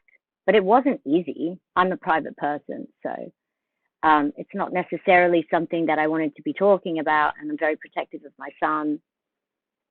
But I feel like what's happened is I've helped a lot of people, and I've had a lot of people reach out to me, and, you know, that makes it worthwhile. And who'd have thought it was still such a kind of taboo thing? So I think a lot of this I was writing about and coming to terms with on my album as well. So there was a lot of Not Sorry. There's a track called Not Sorry. there's a lot of owning and claiming the road less traveled. And I think it's really cool to kind of be at a place where you take ownership over that. It's a good thing. I think that's really cool. People should be free to make choices. Exactly. Natalie, what's the legacy you hope to leave behind? Oh my goodness. That's just such a big word. Legacy. I don't know. I mean, I'd like just to be known for someone who was wholly who they are and, you know, honest in their truth about it through my art, I could say. That would be nice. When you're talking about that big list that then, stuff sticks around over time, it almost makes me think of like a really effective career strategy. And so many of our viewers and listeners are worried about their career. Like, I don't have clarity. I need the one thing. Can you give us a sense of your career? Like, how did you end up where you are now? Was it a straight line or something else? I don't know what the opposite of a straight line is. I know, is a straight line a circle? Is a straight line like a jumble? No, there are no straight lines. And so for me, I don't say this like to be glib or to be a joke. It's like there was not a huge amount of like long-term planning. At a certain point, I felt like I needed a long-term plan. But then what I also found is that any long-term plan immediately hits the ugly truth of reality and then becomes a joke. And so for me, I think very carefully about what's next. What's next? E.L. Doctorow, the great novelist, had this lovely metaphor for writing, but I think it's true in some levels for careers and for life, which is that you're driving on a dark night and you have your headlights on and you can only see, a few meters ahead of you. And that's sometimes aggravating. But the thing is, you can make the whole journey that way. And that's sort of how I feel about it. So what I do, when you asked about books, it's like, I don't have any long-term strategy for the books. I just find something that I find an idea, a set of stories, a concept that I find so irresistible that I'm willing to endure the torture of writing it and to get the pleasure of being able to talk about it for the rest of my life. No kidding. I like that idea of the headlights. And you can always just trust that you'll see the part you need to see. You can make the whole journey that way. And a lot of times you can't see the full journey. The technique that I use for younger people who, like your viewers, who say, okay, it's like, how did you get to be doing, I want to come up with my plan. I want to come up with this carefully constructed way of moving from point A to point B to point C to arrive at a particular destination. And what I say to them is, okay, guys, hold on. Here's what I want you to do. I want you to find somebody in their 40s or 50s who is doing something that is cool, that you like, that you admire, that makes a contribution. And then ask that person this question. Exactly the question that you asked me, Tyler. How did you get to be doing what you're doing? And I guarantee you that 99 times out of 100, the most interesting, impactful people will answer that question like this. It's a long story because it is the opposite of a line, whatever that is. Now I'm going to jump around here a little bit, Dan, because I'm just kind of shifting from big monumental book to monumental book. When you wrote When, I wasn't, it's one of those things that it's in all of our life, timing. But it was almost like I'd never seen somebody break it down before and talk about the relevance of it. And so when you came up with that book, it really felt like there was something here that was like just below the surface. And as soon as you exposed it, so many things started to make sense. What were some of your big takeaways with timing? Well, among the big things is that timing is much more of a science than an art.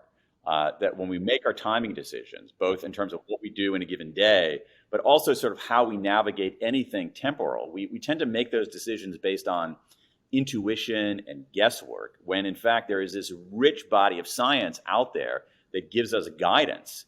And the challenge for this science is that it's not one science, it's 25 sciences, that it's spread across all these different domains.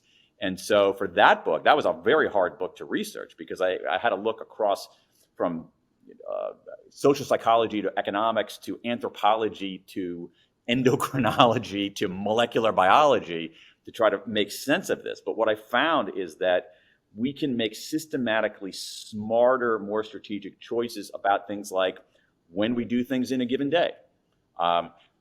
We know how beginnings affect us. We know how midpoints affect us. We know how endings affect us. We know how groups synchronize in time.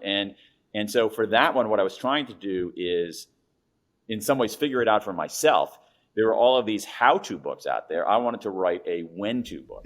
Dan, I've got a really general question. Like, I know that a lot of where your books end up is on the desk of a business leader, somebody who's kind of guiding some group or some, organization. Oftentimes, they're thinking through your material. This is a general question, but do you have any kind of what's your big one piece of advice for business leaders today? I think, honestly, for business leaders is to talk less and listen more. One of the things that's interesting that I find is that we tend to think that leadership is mostly about assertion, mostly about announcing and talking, when in fact, I think that it is as much about humility and listening as it is on anything. And the thing is, it's like most of us are terrible listeners, in part because in our schools, we don't teach people to listen. We teach them to read, we teach them to write, we teach them math, but we say, oh, they have 2 ears, so they know how to listen, but we don't. And so, if I had to truly, Tyler, if we had to distill it to 4 words, talk less, listen more. Wow. I feel like that's one of those posters that could sit up in a lot of boardroom walls. I think a lot of leaders wouldn't know what to do with themselves. Yeah. Although I think what would happen if they put that up in the boardroom wall, everybody would talk about how great it is that they have it up on the wall. Exactly. I want to get into regret, the power of regret. Your new book. What can you tell us about regret? How have we misunderstood this emotion? How should we understand it? What have you learned? My, oh my, Tyler, I've learned so much about this emotion, and you're exactly right that we do largely misunderstand it. So among the misunderstandings are, we think that when we experience regret, it's somehow an aberration, when in fact, everybody experiences regret. Regret makes us human. Regret is part of the human condition. What's more, we think that regret makes us weaker, when in fact, the research shows that done right, regret can make us stronger, that we can enlist our regrets as an engine for forward progress. So what I'm trying to do in this book is reclaim regret as an indispensable emotion. What's more is that, in a weird way, regret also taught me about what makes a good life, because as I had collected 16,000 regrets from people in 105 countries, and when they told me their regrets, in a sense, they were also telling me about what made life worth living. Interesting. So my no regrets T-shirt, is that one of those ones that should be thrown out the window? Well, listen, a no regrets T-shirt is not nearly as bad as the people in the book who have no regrets tattoos. So it's understandable. Here's the thing: it's like I understand that no regrets philosophy. The problem is that it's not possible, because we all have regrets. Now, we should try to minimize our future regrets, but the idea that you should never look backward on your life and say, oh, I wish I had done things differently, is actually a terrible blueprint for living. And I think one of the problems is, especially in North America, is that we're a little over-indexed on positivity. Positive emotions are incredibly important, and they should outnumber our negative emotions, but we need some negative emotions because they instruct us. And our most prominent negative emotion is regret. And because regret teaches us, it instructs us, it clarifies us. It clarifies what we should be doing and how we should be doing it. And so we need to understand how to deal with our negative emotions. We can't ignore them like no regrets. We can't wallow in them like, oh my God, it's so terrible, I'm such an awful person. What we need to do is we need to think about our regrets. And when we think about our regrets, the evidence is pretty clear that they can help us make better decisions, solve problems faster, be better strategists, find greater meaning in our life. So I think one of the things with regret is that the reason a lot of people run from them is that they hurt, right? Like there's something about it that feels like this was a negative. This is a psychological landmark of things that didn't go the way I hoped to, or I would have done it differently. How do I turn that? Like, how do I take something that feels like it hurts and turn it into progress? It's a really good point, and this is important, and in some ways it's central. Regret hurts. There's no question about that. But here's the thing. Regret also instructs, and you can't have one without the other. So what you have to do is, so if you avoid the pain, you don't get any of the learning. So what you have to do is be able to process that pain. And I think there's a way for us to do that, to take our regrets, use them as signals. We haven't been taught to do that. That's the problem. We have this weird approach. We have this weird view of negative emotions. Like some of us think, oh, positive all the time. That leads to delusion. Some of us get so absorbed in our negative emotions that they, in some ways, exonerate us from making progress. That's a bad idea too. What we need to do is we need to process our negative emotions in a systematic way. And I think there's a good way to do that. And so I understand with the book, you had 16,000 people send you their regrets. In certain ways that it feels like a really fascinating study. In certain ways, it must have been really heavy to read all of that. To actually hear people's thought, like, what did I regret in life that I'd be willing enough to kind of send into somebody? I mean, A, did it feel emotional? And B, were there any stories that stood out to you that feel like really kind of almost symbolize the power of regret?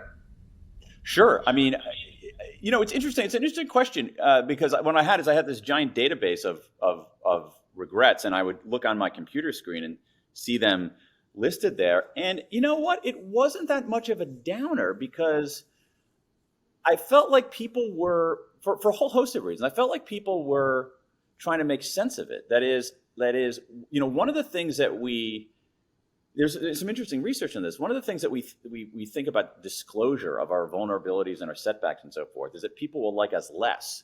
And in fact, they actually like us more when we do that. And so I actually had a lot of respect for people willing to disclose and willing to explain. And I felt like I was actually helping them make sense of this regret. So it wasn't that much of a downer.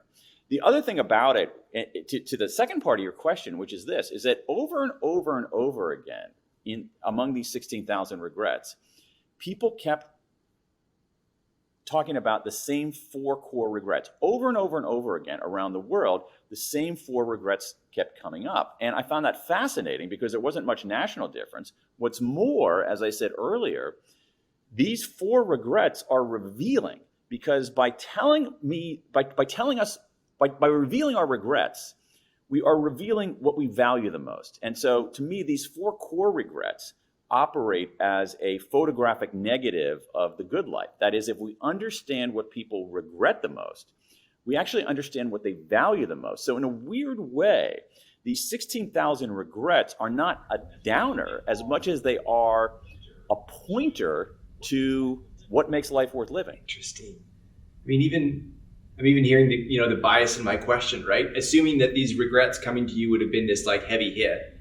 Whereas in lots of ways, it sounds like it was almost by the nature of somebody writing them down and sending them in, they're now processing them, which is showing the progress that they're hoping to make, or at least kind of like lighting the path down that direction. Sure.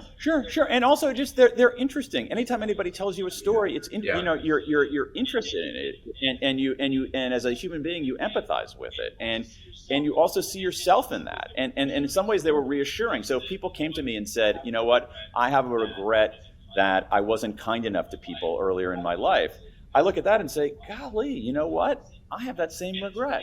And it sort of made me feel a little bit better to know that other people had that regret. Are you willing to tell us what are the 4 regrets? Sure thing. So there are 4 core regrets over and over again, and they tend to transcend the domains of life. We often think of our regrets as like, oh, I have a career regret. Oh, no, but I have a health regret, or I have a romance regret. But what I found is the 4 regrets are these: foundation regrets. Foundation regrets are if only I'd done the work. These are regrets people have about not studying hard enough in university, or not taking care of their health, or smoking, or not eating right, or not saving money. Small decisions that accumulate to bad consequences. The second one, huge category, boldness regrets. These are regrets that people have that say, if only I'd taken the chance. They didn't start a business. They didn't ask that crush out for a date. They didn't travel. They had an opportunity at one point in their life to do something beyond play it safe. They chose not to do that, and now they regret it. Third category are moral regrets. If only I'd done the right thing. These are people who, at a certain point in their life, could do the right thing or the wrong thing. They do the wrong thing, and it still bugs them, which is in some way, its own way, heartening. It shows that I think people want to be good.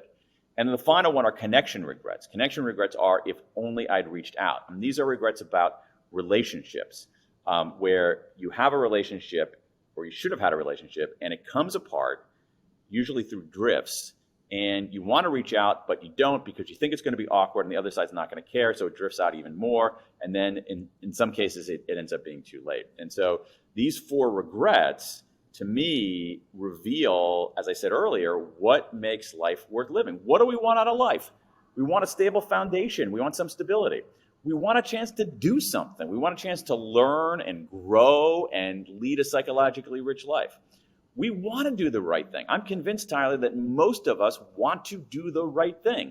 And what else do we want? We want love. We want connection to other people. That's what makes life worth living. And I think in terms of careers, I think that what makes a good career. I think that's what makes an organization that's worth working for. So if I'm a listener and I'm sitting here thinking, there is a connection regret that I have. I should reach out to that person, and there's probably a reason why I haven't. I mean, there's something that's blocking it. What would you suggest I do? Like, what unlocks that for somebody? Okay, really, really, really important. Okay, so I think the 2 barriers are this. You think it's going to feel awkward, and you think the other side is not going to care. And here's the reality, both the reality of all these people I interviewed, but also the reality of a lot of research in social science. It's much less awkward than you think. 2, the other side almost always cares. You're just wrong about that. And one of the things that I did, I mean, I have a scene in the book where I talked to somebody who's saying, oh, I lost this, I drifted apart from this friend, and I'm not sure I should reach out. And if I reach out, she's going to think it's creepy. And I finally said, okay, hold on. How would you feel if she reached out to you? And she said, oh my God, that would be the greatest thing. I'd be so touched. And I'm like, well, hello, extrapolate from your own experience there. And so I really believe if there's a lesson in this book, it's certainly the lesson for me, is that if you are at that juncture that you described, should I reach out or should I not reach out? You've already answered the question. I think the lesson is always reach out. Wow. I mean, it feels like with regret, you're just diving straight in. It's like, this could be awkward. This could be lots of things. Step into it. It sounds like that's one of the kind of core themes. Is that fair to say? It's basically, yes, because there's a third way. Don't ignore it. Don't dodge it. Just confront it. It's much less fearsome than you think. And this way that I think that we can process our regrets is very healthy. So one thing you can do is you can, I feel like there's 3 simple steps that you can take to turn your regrets into engines for progress. One of them is to reframe the regret and the way you think about yourself. So a lot of times when we have a regret, one reason that we try to avoid it is that if we really confront it, we start lacerating ourselves, saying, our self-talk is, you're an idiot. What are you talking about? And what we should do instead is, it sounds gooey, but what we should do instead is treat ourselves with kindness. There's a body of research in what's called self-compassion, which is treating ourselves with kindness rather than contempt. Thinking about our own missteps as part of the human condition, not something that only we do.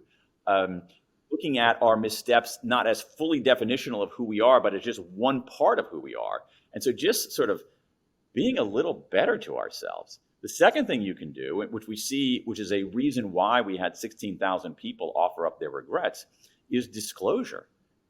Disclosure is itself inherently valuable. And we know that it relieves a burden. But the other thing, when we talk about our regrets or even write about them, we take this blobby, amorphous, negative emotion and convert it into words. And that makes it less fearsome. and it begins the sense-making process. So there's a pile of evidence showing that talking about our regrets, even writing about them privately, is a way to defang them. And finally, what we need to do, which is essential, is we need to, we can look inward, all right, we can express outward, but then we got to move forward. And the way to do that, in my mind, is to take a step back and extract a lesson from it. What would you tell your best friend to do? If you were looking back on this decision 10 years from now, what would you want to have done? If someone else were in your position, what would she do? And I think this process of looking inward and treating ourselves with some kindness, expressing outward and disclosing the regret as a way to make sense of it, and then moving forward by taking a step back and extracting a lesson is relatively simple to do and allows us to take these regrets and not be scared of them and not let them debilitate us, but to enlist them as forces for moving forward. Self-compassion, to write it down, write it down, tell somebody, make sense of it, like kind of put a package around it, understand it, as opposed to just this kind of blob, and then try to figure out the lesson from it so you can move forward. Reframe it by treating yourself with kindness through self-compassion, disclose it to make sense of it, and take a step back and extract a lesson from it that you can apply to next time. Is your hope with this book that somebody who might feel like they've got a lifetime of regrets could read it and start to work themselves through it? Is that the goal? That's a goal, sure. What I like to do is I'm sort of trying to reach the people on either side of that. So the people who feel debilitated by their regrets, my view is, listen, take one, go through this process. You can enlist it as a force for good. But I also want to do a wake-up call to the people who think they don't have any regrets, because they're making a big mistake too. And so what I want to do is, in some sense, I guess, normalize it, because it is normal. That's the thing. Regrets are part of the human condition. They exist for a reason. They're part of our cognitive machinery. The only people without regrets are 5-year-olds, people with brain damage, and sociopaths. The rest of us have regrets, And so instead of denying that humanity, let's embrace it and use it. So I'm imagining it would be tough to write a book on regret without going through your own life. Sure. Any regrets you'd care to share? Anything that feels like that stands out? Yeah, all kinds of regrets. I have regrets earlier in my life about not being a kind enough person, not bullying people, but actually being in situations where there was someone on the periphery or someone being left out, and noticing that and not doing anything. That really bugs me. Like many people, there were a lot of people who talked about regretted not going to funerals. And there's one funeral that I'm thinking of, a guy who I worked with. I wasn't like a close friend, but I didn't go to his funeral because I was like really busy that day, and I still regret that. So that's a smaller one. For the folks who are interested in careers, which is a lot of your audience, I know, one of my favorite techniques is what Tina Seelig at Stanford University calls a failure resume. Like, I've made a failure resume, a list of all of my setbacks and mistakes and blunders, and you list all those, and then you think about, like, what did you learn from that, and then how can you apply it going forward? And so again, for me, you can't spend a few years on a topic without it changing you, particularly a topic with such emotional freight as regret. Sounds amazing. Are there any other questions that you'd like us to ask you about regret?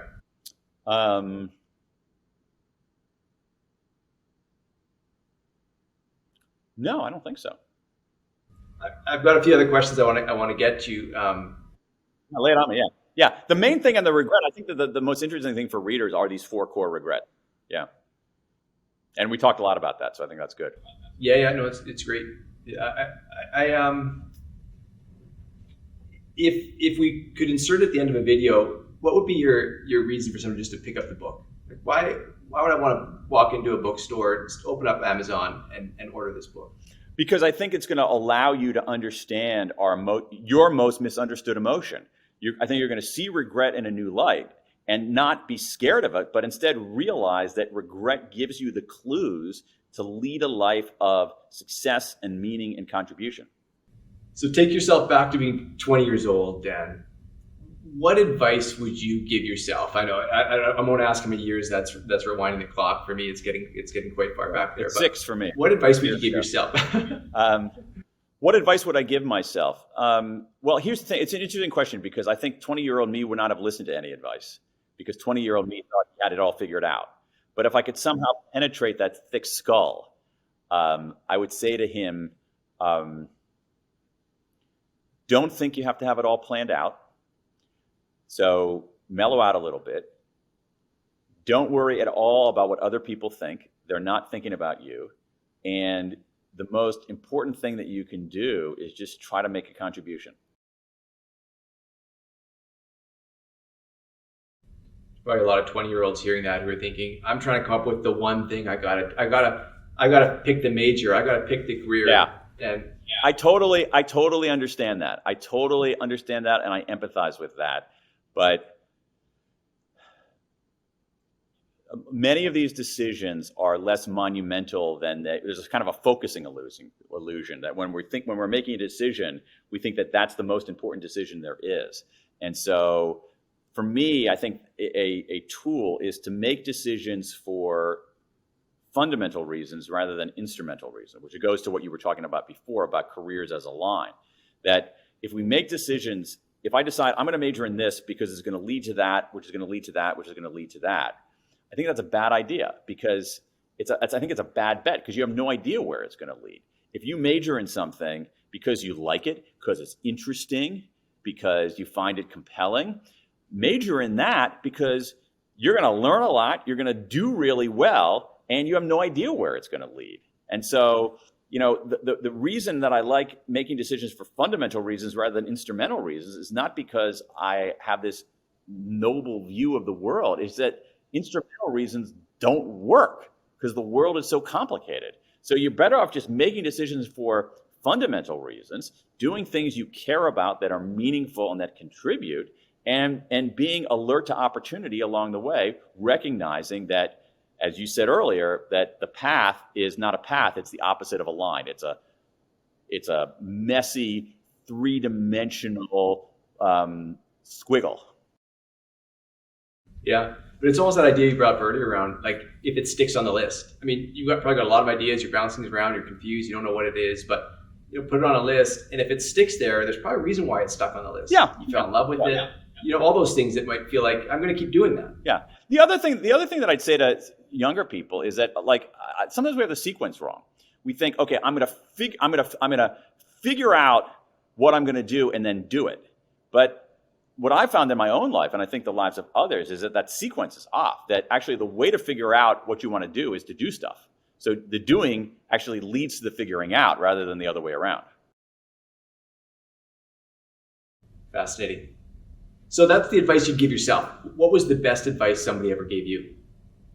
As a writer, I think the best advice that anybody gave me was an editor who once said, I was confused about something and I turned in a draft of a piece that was crap. And he said, what's the promise you're making to the reader? And for whatever reason, at that point in my life, I was like, whoa. And I think about that a lot. So when I think about when I'm writing something, it's like, what's the promise, or making anything? What's the promise I'm making to people? Because I want to be clear about that promise and I want to deliver on that promise. How about the worst advice?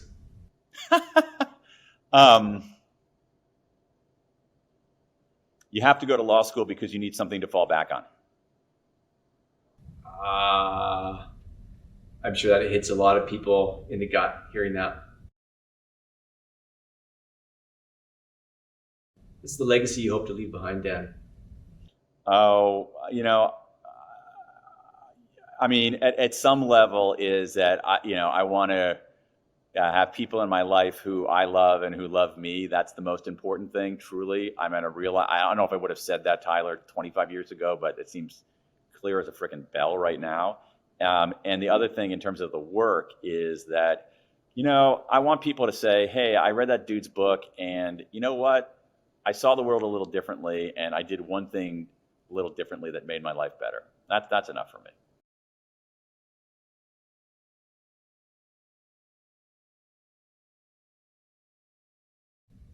There's a couple questions that I wasn't sure where we'd be at with time that I jumped over. I wouldn't mind circling back to, and I'm just going to open things up to my team to see if there's anything that they've got as well. Okay. So Krithika or Joel, feel free to jump on. I feel like actually just on that point about, you know, the people that I hope to love me. I feel like I heard Warren Buffett talk about that at some point. You know, somebody that externally, you know, checks all the boxes of success. And just said, like, at the end of the day, I mean, really what I'm aiming at now is that the people I hope that love me still do. And I just felt like it was... Yeah, and also, I mean, you have people in your life who love you and whom you love. I mean, I think that comes out very clearly in these connection regrets. That's ultimately what they're about. When people say, if only I'd reached out, what they care about is that sense of connection and affinity with another human being. Which is a form of love. It's not in love in a broader sense. It's not love only in the romantic sense. It's love in the love that we have for our parents and our kids and our siblings and our relatives, but also the love we have for our friends and even for our colleagues. I heard you give a commencement speech once. Watch the speech. I mean, I think one of the gifts that you offer is just the clarity that the ideas come from you. You talked about this experiment with the letter E, and I don't want to put you on the spot. I don't know if you remember that, but it's this idea of kind of perspective taking. Do you remember that? Like, what was that notion, and why is it so important for people to think about that concept? Well, this is a research technique in social psychology since I think the early 1980s to measure perspective taking. And what they do, they don't say what they're measuring, but what they do is they give people actually erasable markers, and they say, on your forehead, draw for me a capital E. And there are two ways to draw the E. You can draw the E like this so that I can see it, or I can draw the E like this so that you can see it. And this ends up being just a way to test perspective taking. I think, you know, there's not a right answer or a wrong answer, because one of the things that it shows is that the situation and the conditions that you're in will often determine which way the E points. So if you're feeling super powerful, you often have an E that points in the self direction. If you're feeling in some ways powerless and vulnerable, you often will have it in the other direction. So it's less about, it's partly about our muscle memory and our innate instincts, but it's also a lot about the conditions and situations that we're in. Fascinating. Team, I want to just touch base and see if there's anything else that feel like you were picking up on that would be a helpful question to ask.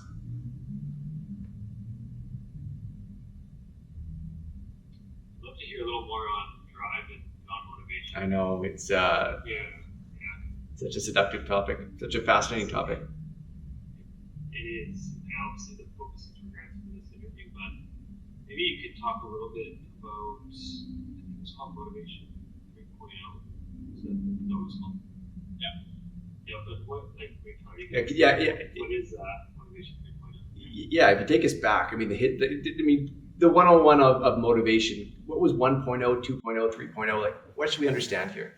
Well, you know, as I said earlier, human beings are a mix of drives. And so we can have a drive in organizations that's purely about just survival. And that's, you know, in the very, very long time ago, that's possible. But we also had for most of the time that we've had organizations, they were built on this second drive, the reward and punishment drive. That is the belief that if we actually configure the external rewards and punishments properly, people would respond accordingly. And my view is that given the nature of work today, that's an outmoded view. And what we really want is a different motivational regime. And I think that what you want to do in that motivational regime, where people are doing more complicated, sophisticated work, is draw more on people's intrinsic motivation. One way to do that is to pay them well, pay them fairly. This is really important. You got to pay people well and pay them fairly, almost to the point where you want to take the issue of money off the table. And if you pay them well and pay them fairly, then what you want to offer is autonomy, a sense of sovereignty over what they do, how they do it, when they do it, who they do it with. Mastery, which is a chance to make progress and get better at something that matters. And then also purpose, the opportunity to make a contribution internally or make a difference externally. And that is harder to execute, but it seems pretty clear to me that that is the better recipe for enduring motivation.